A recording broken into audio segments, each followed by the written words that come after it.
ఒక స్థలం ఎంపిక చేయమని చెప్పి పార్లమెంటు శాసనం ద్వారా ఒక కమిటీని నియమించారు. ఈ కమిటీ పారదర్శకంగా అందరికీ ఆమోదయోగ్యంగా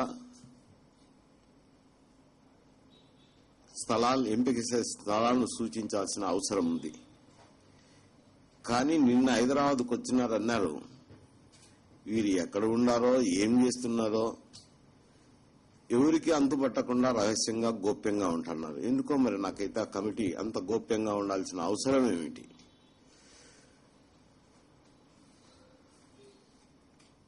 ఏదైనా కానీ ఒక మంచి స్థలం ఏర్పాటు చేయాలా, అటువంటిది అందరికీ తెలిసే విధంగా న్యాయంగా ఉండాలనేది వారికి కనీస ఆలోచన ఉండాలి. ముఖ్యమంత్రి గారిని కలిశారు.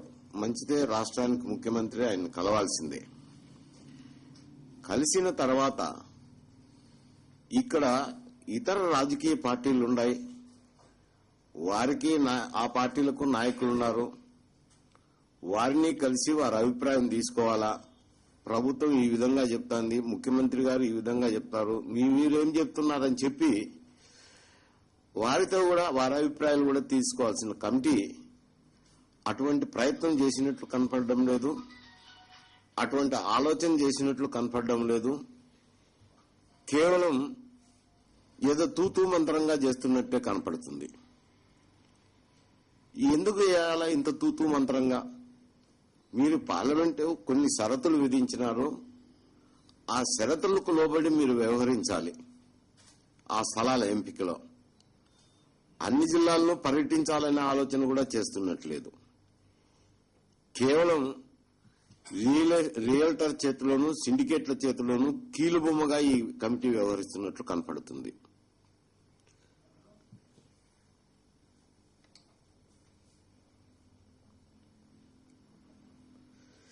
మరి ప్రభుత్వం అయితే ఆంధ్ర ప్రభుత్వంలో ఉన్న మంత్రులు, ముఖ్యమంత్రి పలానా ప్రాంతం పలానా చోట అని పదే పదే ప్రకటనలు చేయటం అయితేనేమి, లీకులు ఇవ్వటం అయితేనేమి, రకరకాల కార్యక్రమాలు చేస్తున్నారు.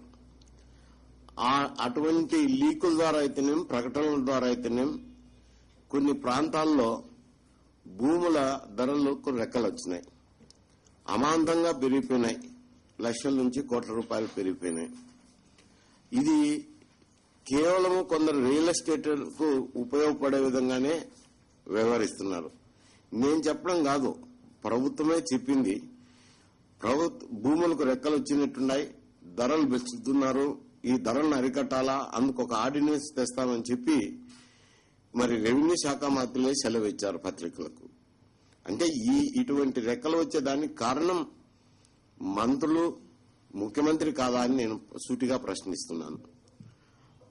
ఒక కమిటీ ఉంది, ఆ కమిటీ సూచించాలా? ఆ కమిటీ సూచించక ముందే మంత్రులు, ముఖ్యమంత్రులు ప్రకటన చేయటం అంటే ఆ పార్లమెంట్ నియమించిన కమిటీని ప్రభావితం చేయటం కాదా అని కూడా ప్రశ్నిస్తున్నాను. ఇది కేవలము వారికి కొందరిని దృష్టిలో పెట్టుకుని వారిని మేలు జరగాలని కాంక్షించి ఈ విధంగా చేస్తున్నారనే దానికి అభిప్రాయాన్ని కలిగించడానికి వారే చేసుకుంటున్నారు వారి ప్రయత్నాలు. ఒకటి సలహా కమిటీ అని వేశారు. పార్లమెంట్ నియమించిన కమిటీ ఒకటి ఉంది, ప్రజలతో కలవాల్సిన అవసరం ఉంది, ప్రాంతాలు సందర్శించాల్సిన అవసరం ఉంది, రాజకీయ పార్టీల నాయకులతో మాట్లాడాల్సిన అవసరం ఉంది. ఆ కమిటీ అటువంటి కమిటీ ఉండగానే సలహా కమిటీ. వీరేమన్నా సాంకేతిక నిపుణులా, మేధావులా, కేవలం కొందరు కార్పొరేట్కు సంబంధించిన వ్యక్తులు లేకపోతే వారి అసమధుల్లో నియమించుకొని ఈ కమిటీ ఢిల్లీకి వెళ్లి ప్రభుత్వం తరఫున పలానా చోట పెట్టండి అని చెప్పి సలహా ఇవ్వటం ఆ కమిటీకి, శివరామకృష్ణన్ కమిటీకి.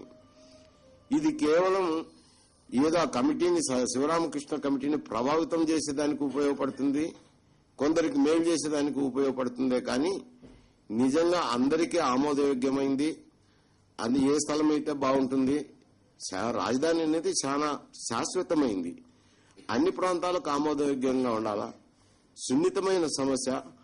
అటువంటిది ఇటువంటి అరాకిరీ పనులు చేయటం వల్ల కేవలం రియల్టర్కే ఉపయోగపడుతుంది కానీ ఈ రాష్ట్ర శ్రేయస్కు ఏమాత్రం ఉపయోగపడదు. అటువంటి కమిటీని వేశారు. మరి కమిటీని వేశారంటే కనుక వారేమన్నా ఆ కమిటీలో ఉన్న వారంతా అపరమేధావులు, మరి శివరామకృష్ణ కమిటీలో ఉన్న వాళ్ళు దద్దమ్మలేనా, సాంకేతిక నిపుణులు కాదనా? ఆ సలహా కమిటీలో ఉన్న వాళ్ళు ఏమైనా సాంకేతిక నిపుణులా? మరి ఏమైనా అటంటే కూడా నేను సాంకేతిక నిపుణులు అంటే ఎవరమైనా కానీ సంతోషిస్తాం, కానీ సాంకేతిక నిపుణులు ఏదో ప్రభుత్వానికి సలహా ఇస్తున్నారని. కానీ సాంకేతిక నిపుణులు కాదు, కొన్ని కార్పొరేట్ సంస్థలకు సంబంధించిన వ్యక్తులు, ఏదో ఒక వ్యాపార లావాదేవీలతో సంబంధాలు కలిగిన వ్యక్తులను నియమించి అది రాజధాని సలహా కమిటీ అనడం చాలా ఆశ్చర్యకరంగా ఉంది. ఇది ఇతర అన్ని ప్రాంతాలు ఉన్నాయి, అన్ని ప్రాంతాల నాయకులతో వేశాం, లేదా అన్ని రాజకీయ పార్టీలతో నాయకులతో వేశామంటే అది సముచితంగా కనపడుతుంది. కానీ ఇటువంటి కార్పొరేట్ సంస్థలకు చెందిన వ్యక్తులను, వ్యాపార సంబంధాలకు సంబంధించిన వ్యక్తులను వేసి రాజధానికి ఏర్పాటుకు సలహా ఇమ్మనటం కేవలం అటువంటి సంస్థలకు మేలు జరుగుతుందే కానీ నిజమైన ఆంధ్రప్రదేశ్ కలగంటున్న రాజధాని మాత్రం కాదు. చాలా మంది ఇటీవల కాలంలో సూచిస్తున్నారు, ప్రభుత్వ భూమి ఎక్కడైతే ఉందో ఒక 30,000 ఎకరాలో 40,000 ఎకరాలో ప్రభుత్వ భూమి ఉన్న చోట భూసేకరణకు ఇబ్బంది ఉండదు, కొంత ఫారెస్ట్ భూమి ఉన్నా పర్వాలేదు, ఎందుకంటే చట్టంలోనే ఆ సౌలభ్యం కలిగించినారు. ఫారెస్ట్ భూమి అయినా కానీ డీ రిజర్వ్ చేసేటానికి అటువంటి భూమిని తీసుకొని కొంత ప్రభుత్వ అవసరాలు ఉంచుకొని మౌలిక సదుపాయాలు కల్పించుకునేదానికి ఉపయోగించుకొని రహదారులు కానీ, డ్రైనేజీలు కానీ, పార్కులు కానీ, సోషల్ ఆబ్లిగేషన్స్, పేదవారికి ఇళ్ల నిర్మాణానికి కొంత స్థలం కేటాయించడం, ఇటువంటివన్నీ చేసేదానికి ప్రభుత్వం ఒక 70% ఉంచుకొని ఒక 30% రాజధాని అన్నతలకి రెసిడెన్షియల్ గృహ సముదాయాలు ఉండాల్సిందే, వాణిజ్య సముదాయాలు ఉండాల్సిందే, అన్ని రకాలు ఉంటేనే రాజధాని అవుతుంది. అటువంటి కేటాయించేటప్పుడు డెవలప్మెంట్ సెస్ అని వేసి కేటాయిస్తే భూసేకరణకు ఖజానా నుంచి పైసా అవసరం లేదు.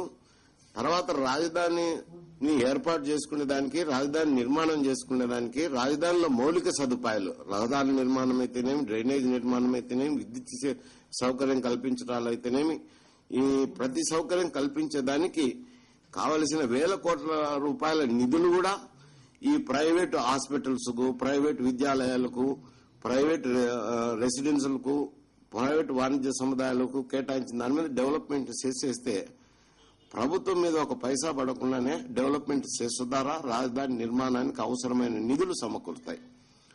అటువంటి కార్యక్రమం చేయమని చెప్పి ప్రభుత్వానికి కొందరం పదే పదే సూచించినా గాని కేవలం ప్రైవేటు భూములు జైపుత్ర లాంటిది, ఇంసేపు సింగపూర్ లాంటిది పట్టణం నిర్మాణం చేస్తారంటారు. కానీ ప్రైవేటు భూముల్లోకి వెళ్లి భూసేకరణ చేయడం కష్టము, భూసేకరణ చట్టం చేయటం కష్టమని చెప్పి రైతులకు అనుకూలంగా ఏర్పాటు చేసిన చట్టాన్ని మార్పు చేయమని కేంద్రం మీద ఒత్తిడి తెస్తామని పత్రికలకు లీకులు ఇవ్వడం, ఇది ఏమాత్రం సమంజసం ప్రభుత్వానికి?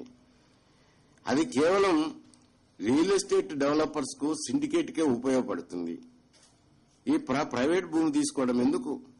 ప్రభుత్వాన్ని కొంత భూమి ఉంచుకొని డెవలప్మెంట్ కింద ఇతరులకు కేటాయించడము, ప్రైవేట్ భూములు ప్రైవేట్ వ్యక్తులకు అని అంటే రైతుల పేరు చెప్పి రైతులకేమి ఉండదు.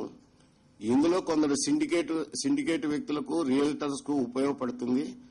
అటువంటి వ్యక్తులను రాష్ట్ర రాజధానిలో నయా జమీందారులుగా సృష్టించేదానికే ఈ ప్రభుత్వం ప్రయత్నం చేస్తుందని మా ఆరోపణ. నిజంగా మీకు చిత్తశుద్ది ఉంటేను, పారదర్శకంగా ఉంటేను, అందరికి ఆమోదయోగ్యంగా రాజధాని ఉండాలా, ఇది మన రాజధాని అనిపించుకోవాలనంటే ఎక్కడైనా ప్రభుత్వ భూములు ఉన్న చోట 30,000 ఎకరాలు 40,000 ఎకరాలు ఉన్న ప్రభుత్వ భూములు ఉన్న చోట వెళ్లి ఏర్పాటు చేయండి, అందరూ సంతోషిస్తారు. అంతేగాని ప్రైవేటు వ్యక్తులకు, రియల్టర్లకు, సిండికేట్లకు ఉపయోగపడే విధంగా చేయడం సంతవేమో మంచిది కాదు, మంచి సాంప్రదాయం కాదు. అలాగే ఈ కమిటీ కూడా అన్ని రాజకీయ శివరామకృష్ణన్ కమిటీ కూడా గోప్యంగా రహస్యంగా పారిపోయినట్టు లేకుండా అన్ని రాజకీయ పార్టీలతోనూ చర్చించండి, ప్రభుత్వంతోనూ చర్చించండి, రాజకీయ పార్టీలతో చర్చించండి, వాళ్ళ అభిప్రాయాలు తీసుకోండి. అన్ని జిల్లాల్లో పర్యటించాలి కానీ అటు కాకుండా ఏదో ప్రభుత్వమో లేకపోతే ఈయనక చేతులు ఎత్తేసి ఎవరి ఒత్తిళ్లకు లొంగడము అని అంటే రియల్ ఎస్టేట్ వాళ్ళకు లొంగడమే ఈ శివరామకృష్ణ కమిటీ కూడా అనేది అనుకోవాల్సింది వస్తుంది. అందరం కూడా అవసరం వస్తుంది.